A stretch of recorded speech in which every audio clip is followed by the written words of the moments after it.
Hey, everybody. This is Aaron the Pedantic here to basically bitch about 5th edition for a while. So, yesterday I love bombed it. Today I'm hate bombing it. so, I'm going to go into what I don't like about it. I'm going to eventually get on to like what greener pastures I'm moving on to rather than just, bitching one moment and uh, giving it praise the next. So, basically I'm going to go over 10 things that I hate about 5e D&D. One of the things you might notice is that some of it is actually kind of contradictory whenever placed next to the things I love about it. That's because there are certain things that could have been done better, where maybe there'd be some nice middle ground where we wouldn't have, the bullshit I don't like attached to it. And some of it is just very preferential. So just you might agree, you might not. That's fine. But even if you love Fifth Edition, there's nothing you would change about it. Maybe there's some stuff here that might catch your interest, make you rethink things a little bit. All right. So the first one, crap dungeon rules. So if you are familiar, to do yourself a favor, open your Dungeon Master's Guide and look in the contents to find rules about running dungeons. You're not going to find any really. It's like it has a travel speed, for whenever you are traveling. As far as exploration as a whole, they don't really give you shit for how to do this, how to do it very well. Everything is just based on the whole system of skill checks, and they just kind of expect you to know, or they expect you to not worry about it. So one of the things that I ran into as someone who was a newcomer to D&D whenever I started with 5th edition was the fact that the dungeons just felt kind of uninteresting to run. It was very hard finding a way to make traps interesting, to make the process of traversing this very restrictive area, all of that, just like to make a light an interesting thing, to make encumbrance an interesting thing, all of these kinds of things. And a lot of people that started with 5th edition probably think these things sound boring, and it might be for them. That's fine. Some people aren't really interested in that particular level of gaming, and that's fine. I have no problem with that. But for people like me who ended up really loving those things, the fact that this was completely omitted from the book, it's just sad. Basically, everything boils down to one thing. You just use the passive perception rule. So the dungeon rules are practically non-existent. There's tons of advice about building campaigns, about story arcs, all these kinds of things. But as far as running a good dungeon, you ain't really got shit. It's like basically buy our books, our adventure books, and hopefully you can read between the lines and figure out how to make this interesting. So that is the first problem. Number two, power gaming. I fucking hate power gaming. I'm sorry. So basically, to me, power gaming is not being a smart player. Okay? For me, being a smart player is saying, all right, I'm going to survey the environment. Okay, so there's clearly some kind of, corpse right there. It looks like it's been riddled with darts. Where did they come from? Maybe we should keep our eyes peeled for, that to me is smart play. Now, what power gaming is, specifically to me, is basically whenever you are trying to tweak features of the game in such a way as to master the system. You're not mastering being a creative person, as far as all this kind of stuff. You're kind of like setting a trap that you get to execute for yourself whenever you sit at the table, So it's basically it's fun that you have before you ever arrive. And then once you get there, it's like, oh, I was clever, so I did these things, and now I get this benefit all the time. It's just really lame. I'm sorry. It's not interesting. It's very lame. Sometimes it even slows the game down. It sucks, So whenever you've got the warlocks are a big problem with it because of the invocations, multi-classing, all of these things, they kind of add together with feats to basically make it where people can work particular situations where it's like, I never have to deal with this problem. And I'm sorry, that's not interesting. I like characters to be better at dealing with certain things, but I don't want them to be able to omit a certain problem from the game. And that's kind of what they do. It's the whole concept of breaking the game. I fucking hate that. If this is why if you take out multiclassing, if you take out feats, which those are optional rules, if you take those out and you get rid of the warlock, just fuck the warlock, gone. To me, fifth edition is like it's great, but unfortunately the culture of play kind of demands those things. You can take them out, that's fine. Some people will be upset. They will not want to play, and that's fine. But to me, it's kind of like poor design that it's there to begin with. I much prefer the the old school design where basically it's like you pick your class, you get all this stuff with your class, you get stronger as you go, but you're not going to be combining all kinds of disparate things to have some kind of crazy edge. Most of the creative play that you do is basically trying to edge things in your favor. So just being creative in how you interact with the world rather than how you interact with the rules. So that is my problem with power gaming. That's what I hate about it. All right, lifestyle branding. So the whole thing of D&D as a lifestyle. I mean, it's probably been going on for some time, but I fucking hate it. It's annoying, it's frustrating. Basically, the whole idea behind it is you don't even have to play D&D to be a part of this culture and all these kinds of things.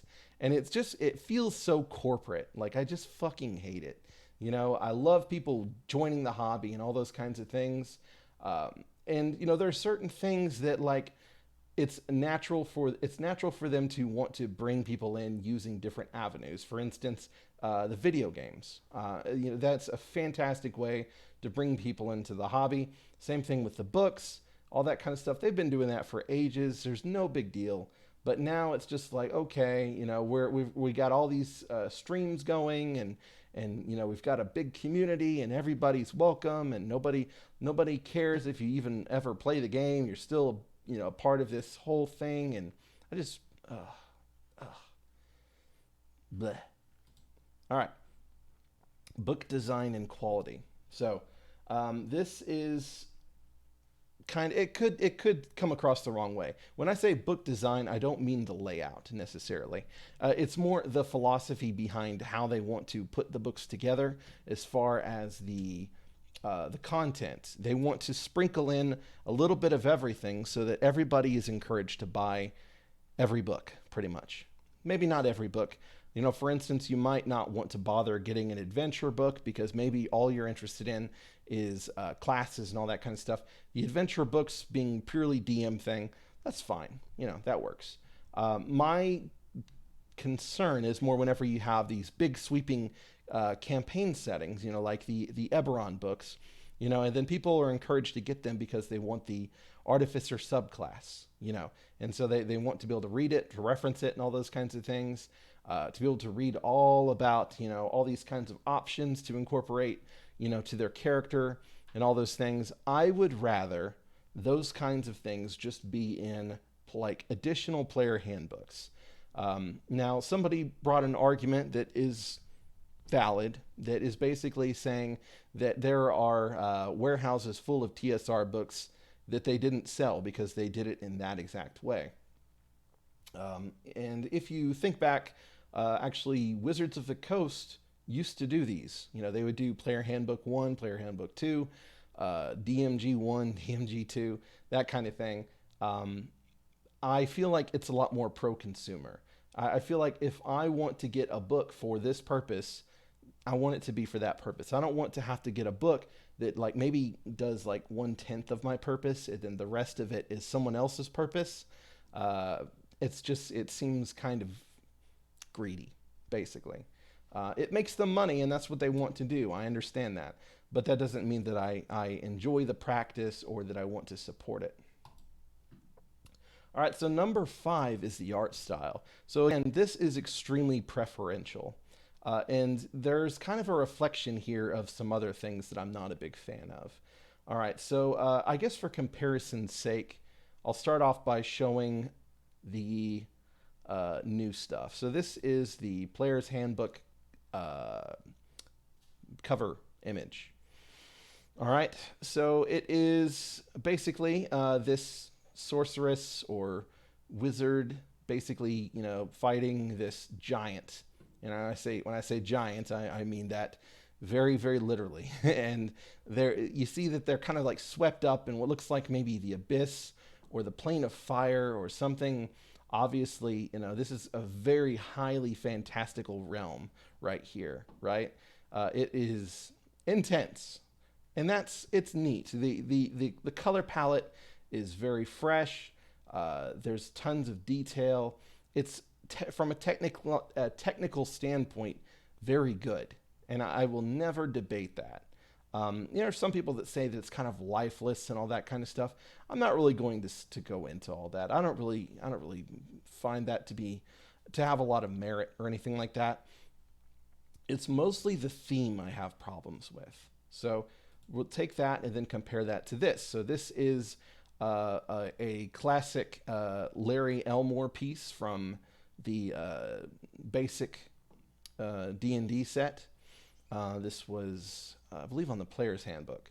And basically, so you see here, you have a warrior that I'm actually kind of split on whether it's a man or a woman. Like I saw the long hair, and I was just like, it looks like like a really buff woman. But knowing the time period it was made, it was probably a man. But anyway, so you have him or her fighting this ancient red dragon, with a pile of riches below. Standing on this basically looks like a structure that's broken down. It kind of reminds me of if you've seen the Hobbit film, where he encounters Smaug. It reminds me a lot of that. One of the things that I think is really pivotal here is what they're doing. So in this case, the basically the dragon is clearly kind of preying upon this warrior who looks like they're just like preparing to defend, maybe even jump. They're standing on clear ground. If you're going to have a frontline person fighting a dragon, getting up close and in their face, you're probably going to want them to be, having at least a shield and some armor. I probably would use some more armor. Well, then again, I don't know, because I don't know how much the armor is going to help. So it's kind of questionable. But clearly someone of the fighting nature. Whereas with this one, they're basically, and it kind of cuts off, but more or less, like, there's no ground here. They're just kind of floating around. They're just like basically casting in front of this thing. There's nobody else really backing them up. So I mean, this is a squishy, like basically right in front of a huge ass giant, right? So I mean, there's kind of a story here that's being seen. There's no gold and no valuables or anything like that. So I mean, what's the incentive for this fight? You can only assume that it's some kind of pure heroism, right? And old school style, that's not really what what you're trying to do. You're trying to get riches, sometimes you're trying to take down the bad villain or whatever, but that really wasn't the focus for a long time. And I feel like that's kind of the D&D that I love is the basically a very grounded approach where you've got people that are not like incredibly powerful, but they're still like braving the elements in order to get some kind of great benefit. They feel small in comparison to the things going on around them, and yet they still struggle to survive, and I love that. And plus the black and white stuff, I love the old school black and white stuff. I didn't show any here, but I didn't want to dwell on it too much. That's just like one of the things that really is a deal for me. So that was number 5. Number 6, the emphasis on epics. Now, I kind of already got into this a little bit. The fact that the emphasis seems to be on these sweeping epic tales, where you have this group of adventurers. It kind of suggests that basically a level of role playing that isn't really my thing. It feels like maybe a lot of times they're not really supposed to die. Like they're supposed to go on and do awesome shit. They're supposed to fight like it's supposed to be very high magic, all these kinds of things, and I just don't like it. I do not like it. It feels very much like. I mean, the players fall in love with their characters to such a degree that whenever they die, it's like, we can bring them back, right? I'm not ready to move on. I mean, like I've seen players just get so fucking choked up about losing their characters. Meanwhile, I play 5th edition. I've had characters die, and I'm like, cool, time to roll up a new one, And that doesn't mean that I never put any thought into my characters or anything like that, but I went into this, expecting this is going to be extremely dangerous. You got to risk it for the biscuit, but that's not really what 5th edition kind of shoots for. It seems to want it to be like, they're spending all this time going after the nefarious villain because they're this misfit tag of wonderful people, So like, I'm not a fan of all that. The whole magic system kind of even veers toward that, as far as the things that they're capable of at very low levels. The fact that you get cantrips where you're just like pew pew pew pew pew all the time. It's too epic for me. All right. And if you're not familiar, that was not really a thing in previous. It was a thing in 4th edition, and people didn't like that part. In 3rd edition, not so much. So, number 7, life ain't cheap. This is, I know this is all kind of like, it's related, isn't it? So in 5th edition, as I'm sure you're aware, you have rules that basically say whenever you're knocked unconscious, you get down to 0 HP, you have your death saving throws. Okay. So the DM can always just be like, well, the enemies are going to go and, smack you 2 more times, you're dead just instantly. And that's fine and everything. One of the things that to me is kind of meh is the fact that you go through that to begin with, the fact that you have hit dice that you can restore on a short rest, the fact that healing is just so ubiquitous. You do have the hit dice, but you also have tons of classes that do healing. You have, a feat that lets you use healer's kits to get more HP back. The whole adventure design, the gameplay feedback loop it basically goes around, we're going to use up all of these power resources. And then, like whenever we're low on health, it's okay. We can just take a breather and all these kinds of things and then keep on going. So your adventuring day, and that is a thing in the DMG, is something like, it's a ton of like combat encounters, that they're expected to be going through. Like 5th edition is kind of like built around fight. And I fucking hate that. I much more prefer life to be a little bit cheaper. And now if life is cheap, then that means that basically people are going to play more carefully. They're not going to just be like, oh, group of enemies, fight. No, that's not how old school play worked. Basically, the whole concept behind that was you would try to use diplomacy. You would try and, sabotage. You would try and avoid. It was a very different vibe. And the players know it. The players adapt to the system that you put in front of them. And, sure, a DM can make these things unmanageable as far as that goes. They can make it more fatal, all those kinds of things. But I'm just dealing with how it's written, how it's typically played, all those kinds of things. And really, players don't die. Like, player characters don't die a whole lot. And I think that that kind of ends up hurting in the end, at least for the kind of gameplay that I'm interested in. So that is reason number 7. Reason number 8, class niche is dead. What is class niche? You might ask. Class niche is the concept that all the classes serve a particular purpose better than anybody else. That they basically have this thing that they're really good at that makes them useful, and that's why you need them. So 5e fucks that up so bad. And admittedly, like I said before, 4th edition kind of like took the baby step in that direction. But basically in 5th edition, everyone is useful in combat. That was not always the case. There were definitely times when you would have, the wizard is out of spells. They've got a crossbow, they've got a dagger. They're trying not to get wrapped up in a fight.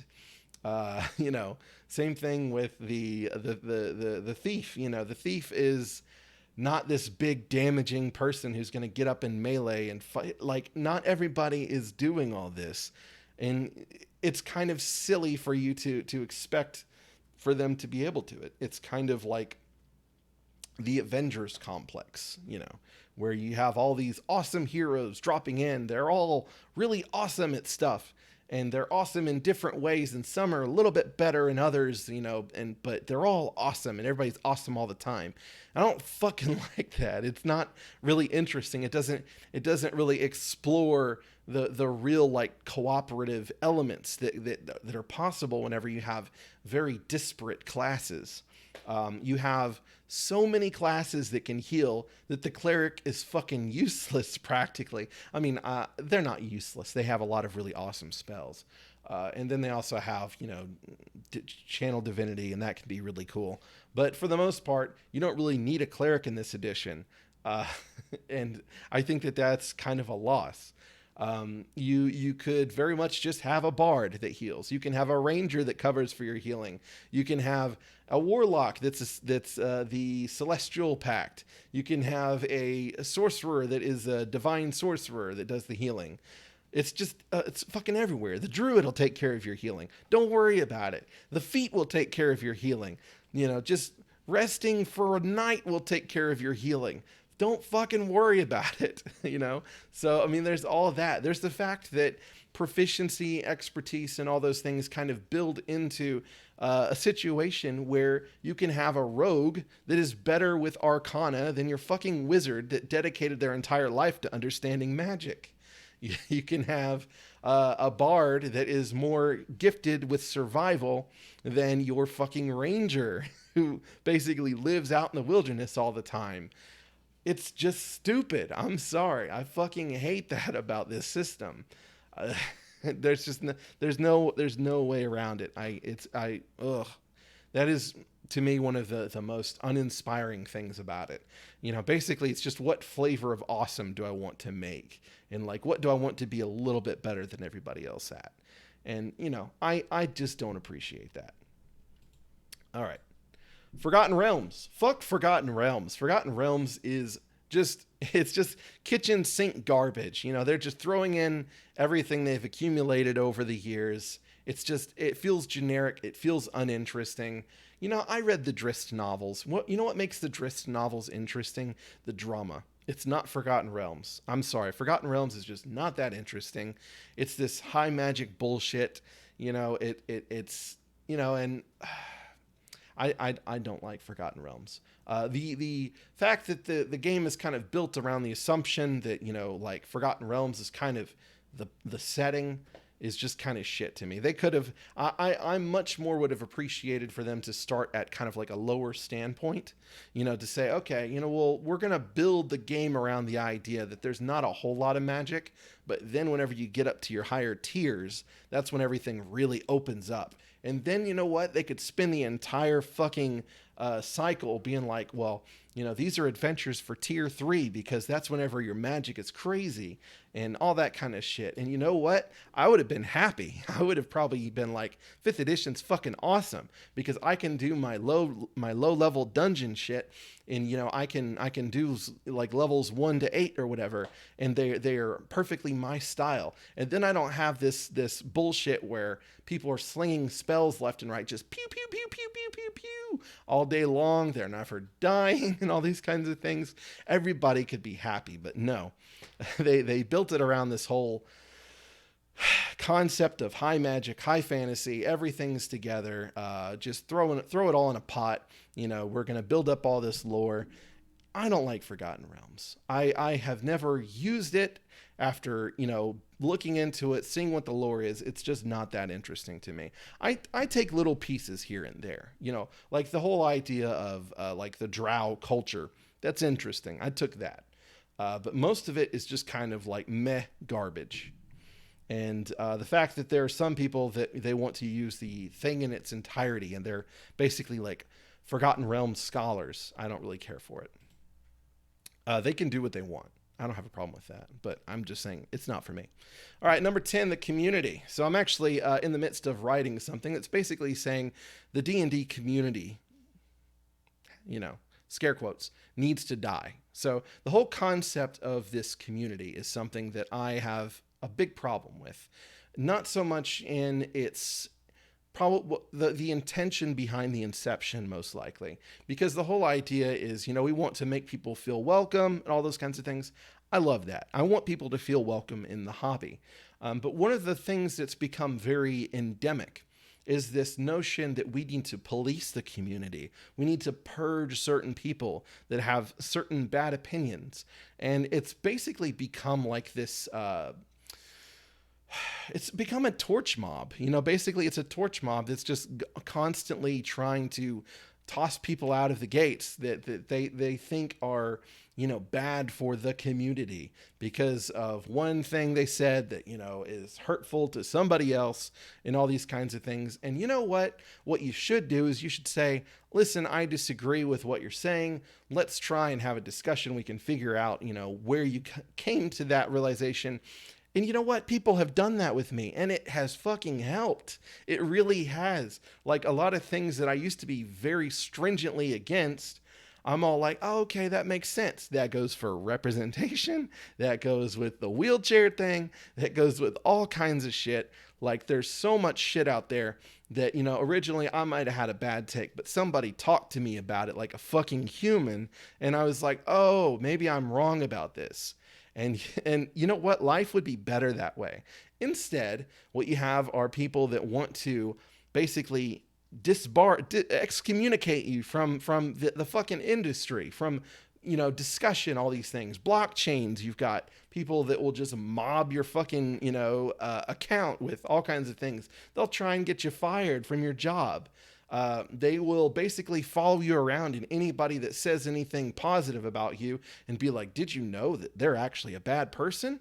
Well, actually, I don't agree with your assessment. Well, then you're a bad person too. It's fucking ridiculous, and it needs to die. What we need to do is we need to go back to the point where we were saying, this is a hobby. I want people to get involved. And that's pretty much it. You don't like this person that's part of the hobby? Okay, don't play with them. The end. That's it. So altogether, these are the 10 things that I hate about 5th edition D&D. If you have a comment, maybe I'm wrong about everything, let me know how I'm wrong.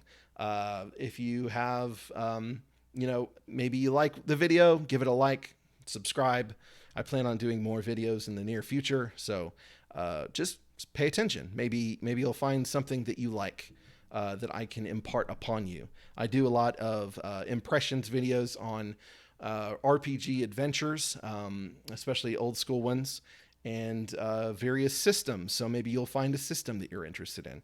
So stay tuned. It won't let me end the video. Okay, there it goes. Peace out.